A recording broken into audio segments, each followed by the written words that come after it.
가난한 곳에 살고 있었지만, 소돔과 고모라 성에 살고 있었지만 의롭게 살려고 노력하지 않는가, 이런 생각을 하고 있었습니다. 그리고 긍휼의 하나님이 소돔과 고모라 땅에 그 수많은 생명을 심판하시고 나면 하나님의 마음은 얼마나 아프실까, 이런 생각을 아브라함이 창세기 18장에 하고 있습니다. 아브라함은 무릎을 꿇었습니다. 하나님, 악인들 때문에 의인이 함께 심판을 당하게 하시렵니까? 하나님은 의로운 분이십니다.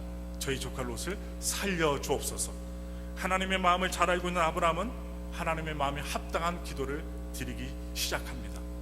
그리고 하나님은 심판하시기를 원치 아니하시고 죄인이 들어오기를, 죄인이 구원받기를 원하심으로 아브라함의 기도에 귀를 기울이시기 시작합니다. 하나님, 의인 10사람만 있어도 멸하지 아니하시겠지요? 하나님은요, 허락하셨어요. 하나님은 죄인을 용서하시고 하나님의 사람이 온누리에 나누어지길, 또한 하나님의 사랑을 나누기를 원하십니다. 그래서 우리는 기도를 할 때 나를 위해서, 나의 소원 성취를 위해서 자기 이기심으로 기도할 때가 많습니다. 여러분들, 우리 기도를 한번 녹음해 보세요. 뭐 주시고, 뭐 이루어 주시고, 뭐 해결해 주시고, 달라는 게 너무나도 많습니다. 그렇다 하더라도 하나님은 우리의 모든 기도를 받으십니다.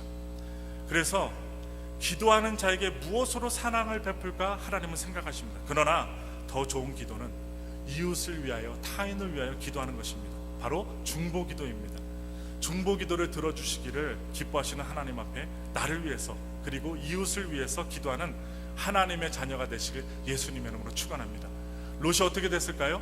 아브라함의 기도를 통하여 롯의 가족만 그 불의 멸망 가운데서 살아났다는 사실입니다. 두 번째, 한나의 기도가 있습니다. 기도는 신앙생활에서 빼놓을 수 없는 귀한 신앙이, 그리고 중요한 일입니다. 하나님과 만나는 유일한 두 장소가 있다면 기도하는 방과 말씀을 만나는 방입니다. 여러분들, 일주일 생활 속에서 우리가 무엇을 봐야 될까요? 말씀과 기도입니다. 그래서 기도를 바로 드림으로써 하나님께는 늘 응답받는 신앙생활이 된다면 이보다 더 복된 신앙생활이 어디 있을까요? 사무엘상 1장 1절부터 11절을 보시면 한나의 기도는 우리 모두가 잘 아는 내용입니다.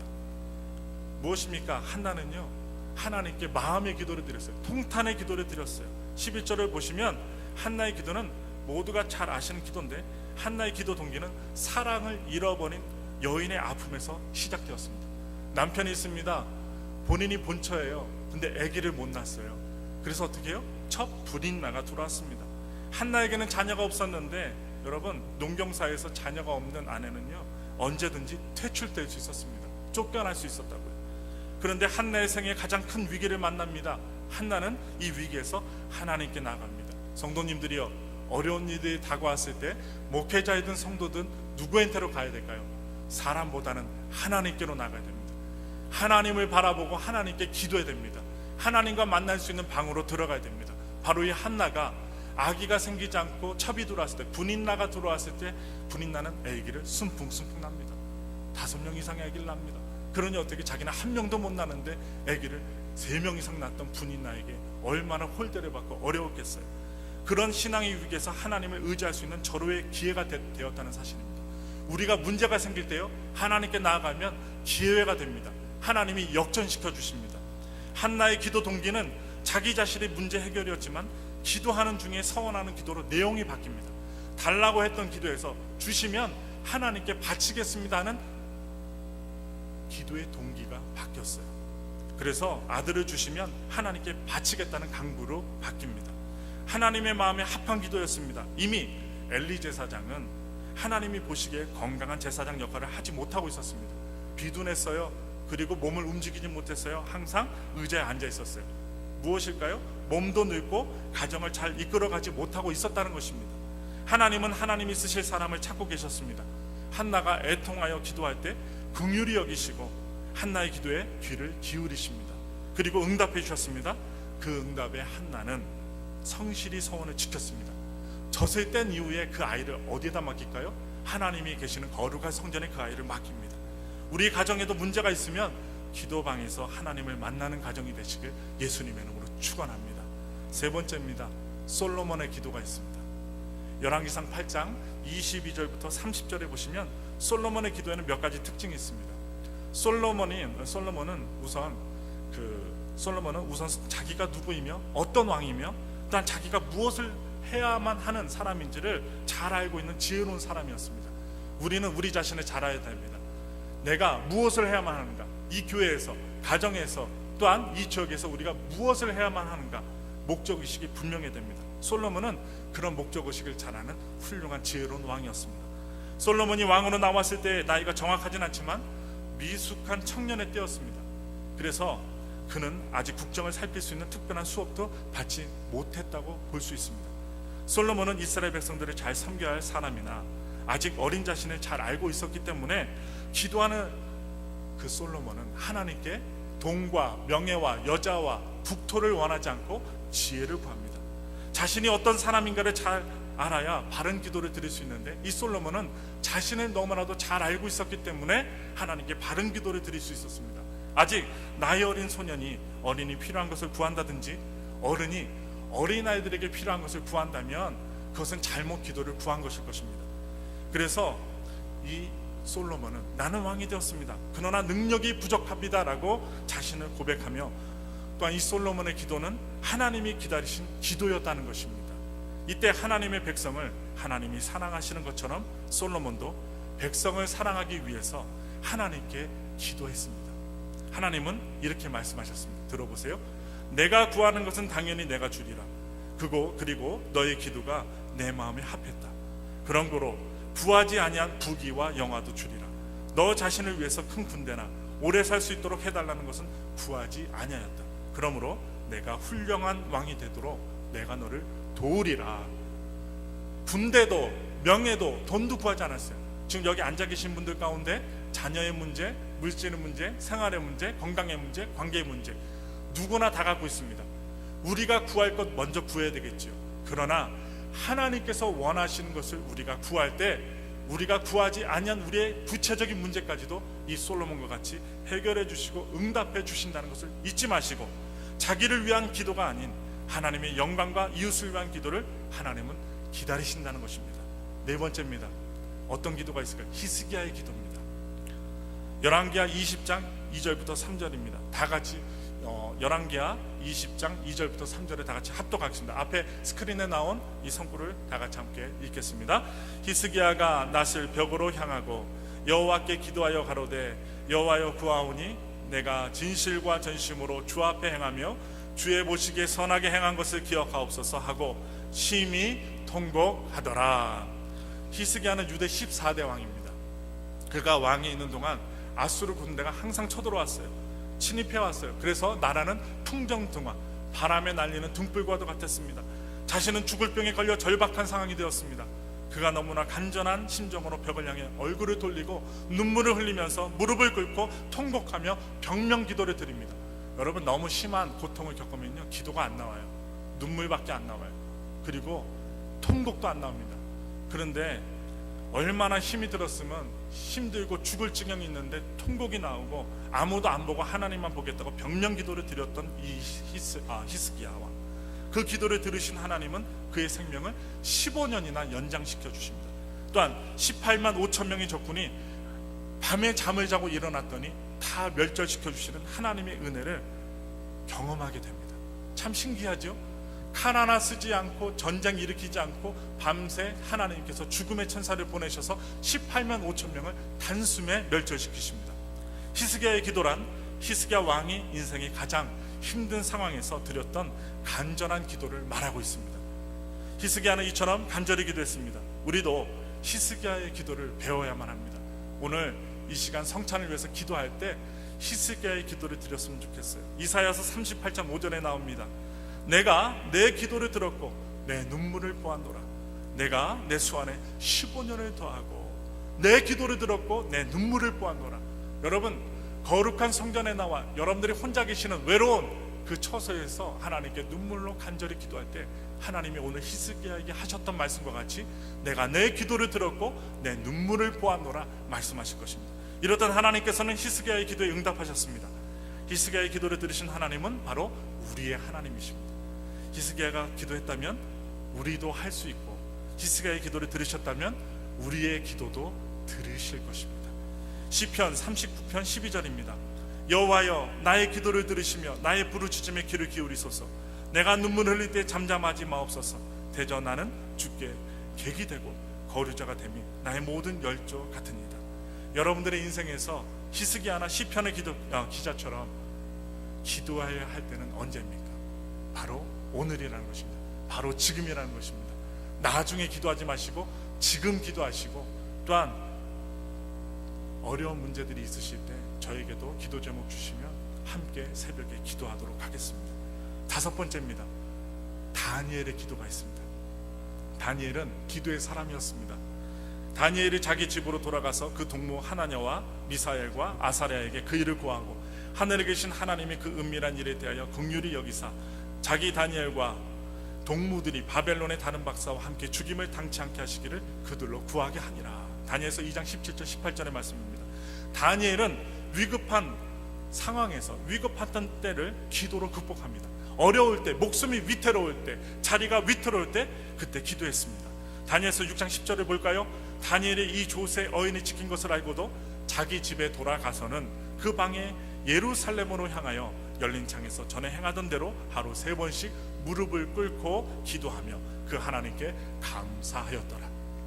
위기가 다가왔습니다. 기도하면 불에 태워지고 사자굴에 들어가는 위기 속에서도 왕의 조세 어인이 지킨 것을 알고서도 이 다니엘은 평소에 했던 기도 생활, 그 습관을 버리지 않고 문을 열고 예루살렘을 향하여 감사하며 기도했던 것입니다. 자기의 목숨이 경각에 달린 위기 속에서 여전히 기도하며 감사하며 그 상황을 하나님께 앞에 의뢰하고 있는 기도의 사람 다니엘의 모습을 볼 수 있습니다. 다니엘은 성경을 통해서 하나님의 뜻을 발견하자마자 즉각적으로 기도합니다. 여기에서 말씀을 가지고 기도하는 다니엘의 모습을 보시기 바랍니다.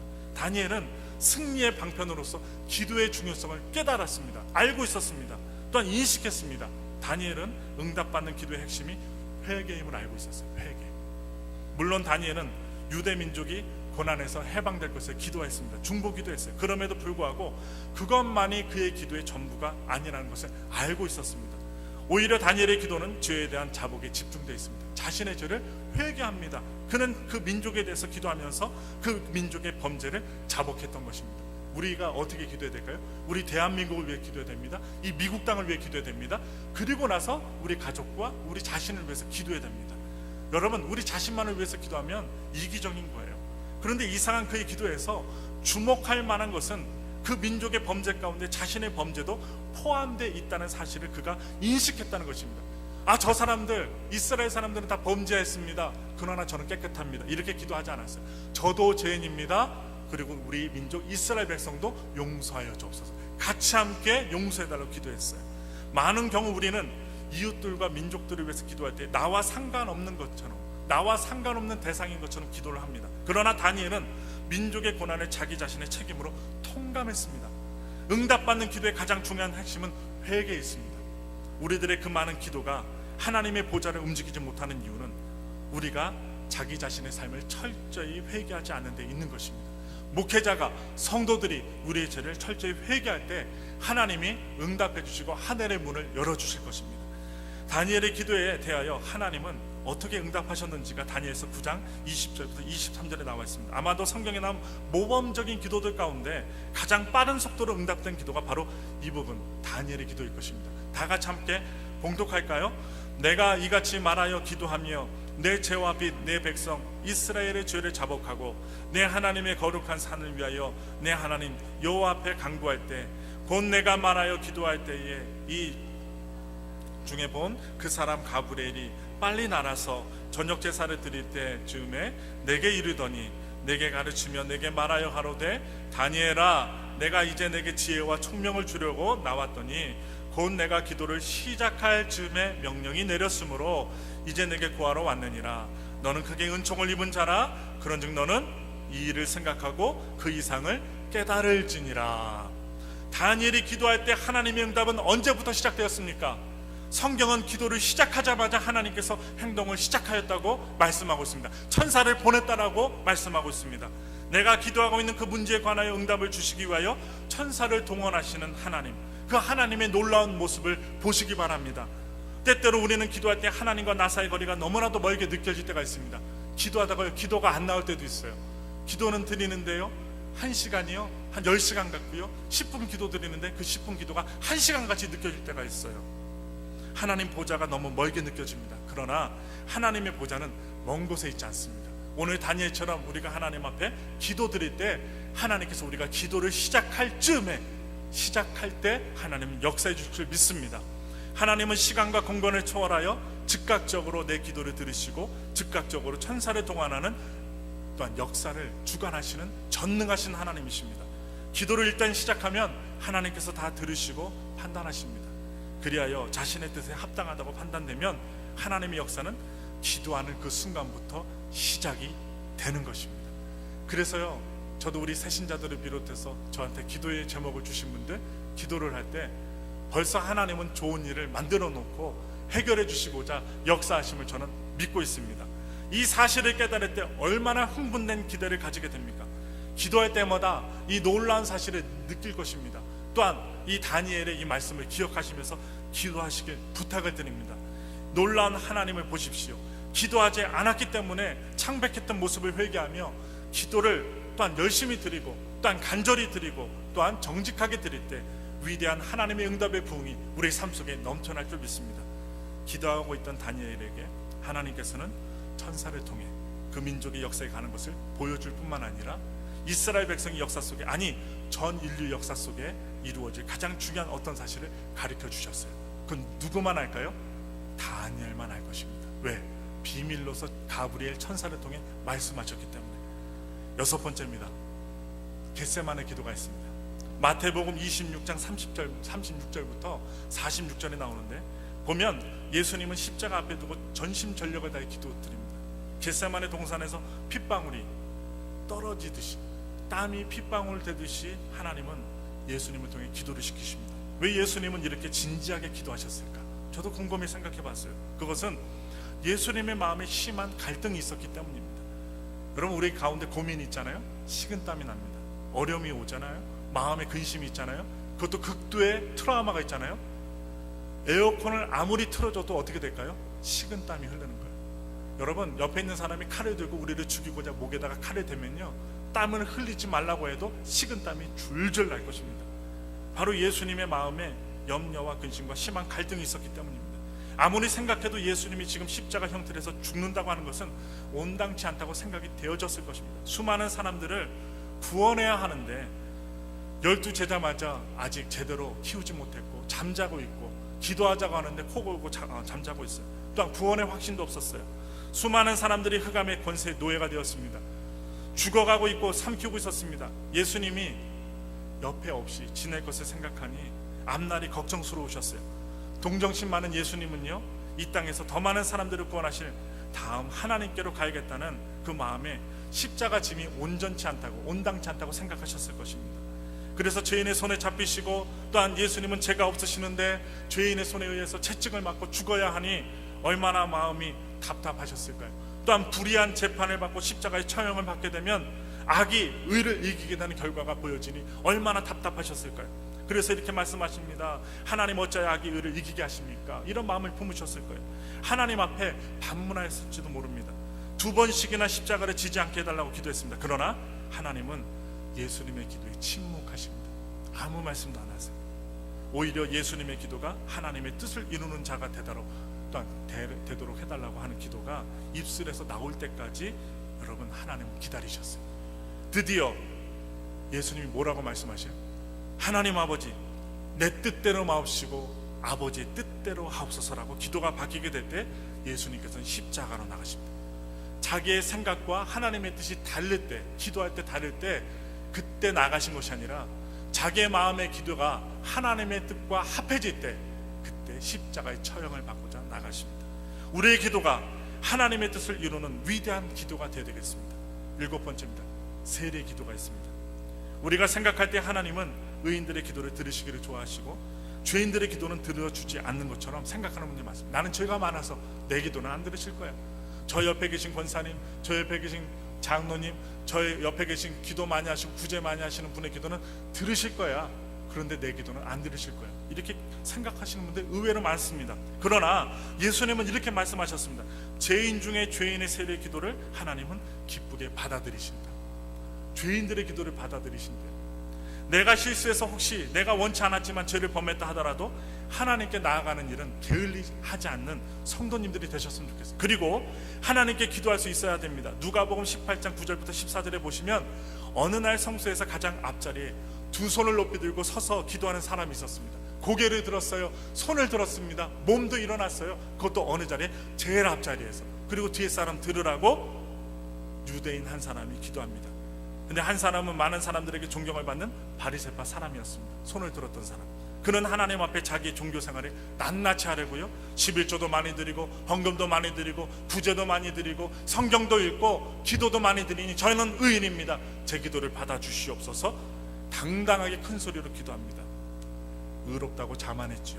그러나 맨 뒤에 구석에 기둥 뒤에서 세리, 로마의 앞잡이가 되어 이스라엘 사람들의 세금을 뺏는 이 세리는요, 감히 하나님 앞에 나아가지 못했습니다. 그래서 성소의 맨 뒷자리에 자리를 잡고 무릎을 꿇었습니다. 얼굴도 들지 못했어요. 너무나도 부끄럽고 송구스럽습니다. 죄를 짓지 아니하려고 노력은 했지만 어떻게 해요? 세리가 직업인지라 어쩔 수 없이 죄를 지을 수밖에 없었습니다. 눈물로 하나님께 기도합니다. 그래서 저는 죄가 많습니다. 이 백성들에게 죄를 짓고 사니 저는 세리라 할지라도 부자이라 할지라도 하나님께 면목이 없습니다. 그래서 애통하면서 하나님 앞에 지은 죄를 낱낱이 구하고 할 수만 있다면 죄를 짓지 않도록 도와달라면 용서를 구했습니다. 그런데 예수님은 말씀하십니다. 누구의 기도를 하나님이 받으시겠는가 물으십니다. 하나님은 세리의 기도를 받길 기뻐하신다고 결론 내립니다. 그렇다고 해서 죄를 많이 지은 다음에 기도하라고 하는 말씀이 아닙니다. 죄를 많이 짓고 기도하는 말씀이 아닙니다. 어쩔 수 없이 짓는 죄라 할지라도 하나님 용서하시니 교회에 나와 기도하며 주님 앞에 나아가는 말씀입니다. 죄를 지었더라도 겸손히 하나님께 기도하면 제 용서와 축복을 주십니다. 마지막으로 말씀드립니다. 우리가 어떤 기도를 드려야 될까요? 세리와 같이 겸손한 마음으로 기도를 드리며 마지막으로 민족을 위한 기도를 드려야 됩니다.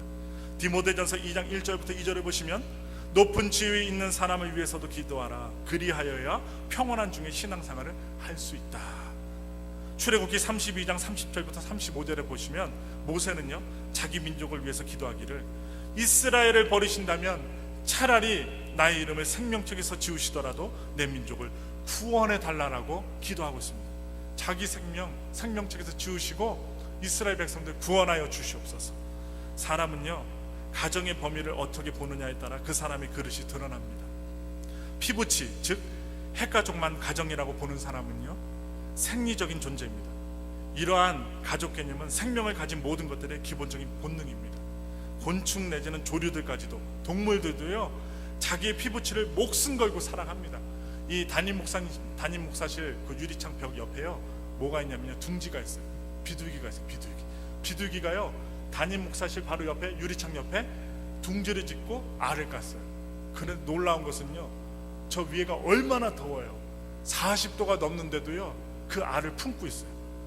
그리고 좀 참 안타까운 것은 집을 지으려면 좀 나무 그늘에다 좀 짓지, 햇빛이 직사광선이 곧바로 찌는 그 옆에다가 미련 곰탱이 같은 이 비둘기가 거기다가 줬다니까요. 져놓고요, 꾸룩꾸룩 하면서 어떻게 거기서 계속 앉아있어요.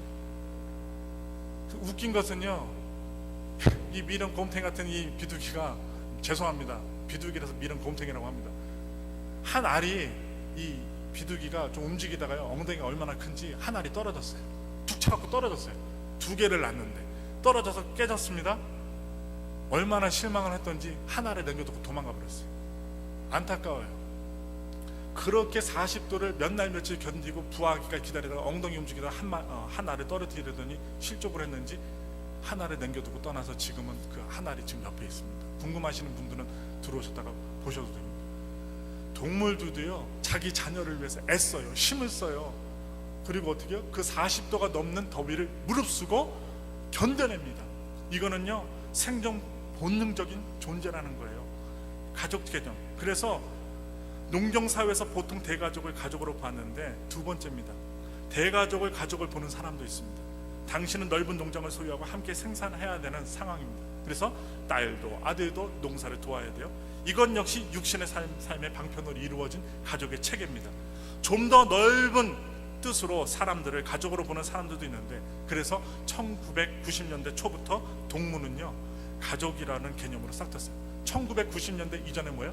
동무였습니다, 가족들도. 근데 그 이후부터는 가족이라고 단어를 썼어요. 그러나 사도 바울이나 예수님은 온 세계 온 인류를 가족으로 보았습니다. 그래서 누구든지 예수님을 영접하면 한 가족으로 보았습니다. 바울은 자기 민족이 예수님을 십자가에 못 박는 일을 했더라 하더라도 은혜로 구원해 줄 것을 간곡히 구했습니다. 우리는 남한과 북한을 나누지 말았으면 좋겠습니다. 그리고 한 민족으로 보고 북한을 위해서도 기도해야 됩니다. 그리고 이 미국 땅을 위해서도 기도해야 됩니다. 오늘 우리는 누굴 위해 기도해야 될까요? 트럼프를 위해서도 기도해야 되고 힐러리를 위해서도 기도해야 됩니다. 누구를 여러분들이 선택하느냐, 그거는 개인의 관점입니다. 이 미국 땅에 하나님이 선택한 사람이 뽑히게 하셔서 중산층이 잘 살고 못 사는 사람들이 잘 사는 나라가 되게, 그럼 우리는 기도해야 될 것입니다. 그래서 빌립보서 4장 6절에 아무것도 염려하지 말고 오직 모든 일에 기도와 간구로 너희 구할 것을 감사함으로 하나님께 아뢰라 말씀했습니다. 사랑하는 엘파소 순복음교회 성도 여러분, 하나님을 얼마나 자주 만나십니까? 여러분의 순종과 믿음을 얼마나 어떻게 나타나고 계십니까? 하나님께서는 기도를 통해 여러분과 만나기를 원하시며 깊은 영적인 교제를 나누기 원하십니다. 그래서 부탁을 드립니다. 수요 예배, 금요 기도회 때도 나오셔서 함께 기도하기 원합니다. 아침에 일어나셔서 무릎을 꿇고, 침대에 무릎을 꿇고 하나님께 기도하시기 원합니다. 나 자신을 위해, 가족을 위해 기도하는 여러분들이 아니라 세리와 같이 겸손한 마음으로 모세처럼 자신의 이름이 생명책에 지워질 정도로 민족을 사랑하고 나라를 사랑하고 공동체를 사랑하고 자기 자신보다 자기 자신의 밖에 있는 사람들을 위해 기도할 수 있는 민족의 지도자와 같은 사람들로 발돋움하고 발전하고, 이 엘파소 순복음교회가 오늘도 새 신자가 오셨어요. 하나님의 은혜 가운데 복을 받고 이 자리에 오신 분들이 포근함을 누리고, 여러분 우리 교회는요 설교 시간이 조셔도 암만 안 합니다. 그래서 제가요 예배 드릴 때 말씀드려요. 어제 2시 3시까지 일하셨던 분들이 있어요. 그러면 이 자리에 오면 아무리 눈을 뜨려고 해도 눈이 감겨요. 그럼 어떻게 할까요? 방법을 알려 드릴게요. 피곤하시죠? 눈을 지그시 감으세요. 그러면요 제 말이 끝날 때 있잖아요. 믿으시기 바랍니다 딱 하면 어떻게 할까요? 아멘, 아멘, 아멘. 네. 타이밍만 잘 맞추시면 뒤에서는 좋은지 안 좋은지 아무도 모릅니다. 그러니 어떻게? 귀는 열어두시고 고개는 어떻게 해요? 뒤로 젖히지 마시고 어떻게? 앞으로 아멘, 아멘 하시면서 말씀을 들으셨으면 좋겠어요. 이 뒤로 젖히시는 거는요 깜짝 놀라갖고 깨는 거예요. 깜짝 놀라갖고 어떻게 해요? 앞으로 아멘, 아멘. 제가요 제약회사 다닐 때 야근을 많이 뛰었어요. 김대중 대통령 있을 때 의약 분업이 있어갖고요 얼마나 고생을 했는지 모릅니다. 그런데 야근을 뛰고 특근을 뛰니까요 아무리 예배당에 와서 앉아있어도요 눈이 감겨요. 어떻게 해요? 얼마나 제 머리가 무거운지 이 앞에 있는 강대상 그 나무를 갖다 팍 박았다니까요. 별이 반짝이니까 어떻게 해요? 눈을 떴는데 그래도 졸려요. 여러분 제가 알아요. 열심히 일하신 분들이요 예배 시간에 졸라는 얘기 아니라 눈이 천근만근일 때 지그시 살짝 감으시고 귀는 열어두시고 아멘, 아멘 하면서 어떻게 해요? 하나님께 영광 올려드리시는 여러분 성도들이 되시기 바랍니다. 꾸준하게 겸손하게 끝까지 기도를 멈추시지 않으시는 위대한 엘파소 순복음교회 성도들이 되시길 예수님의 이름으로 축원합니다. 이 시간 다 같이 눈을 감겠습니다.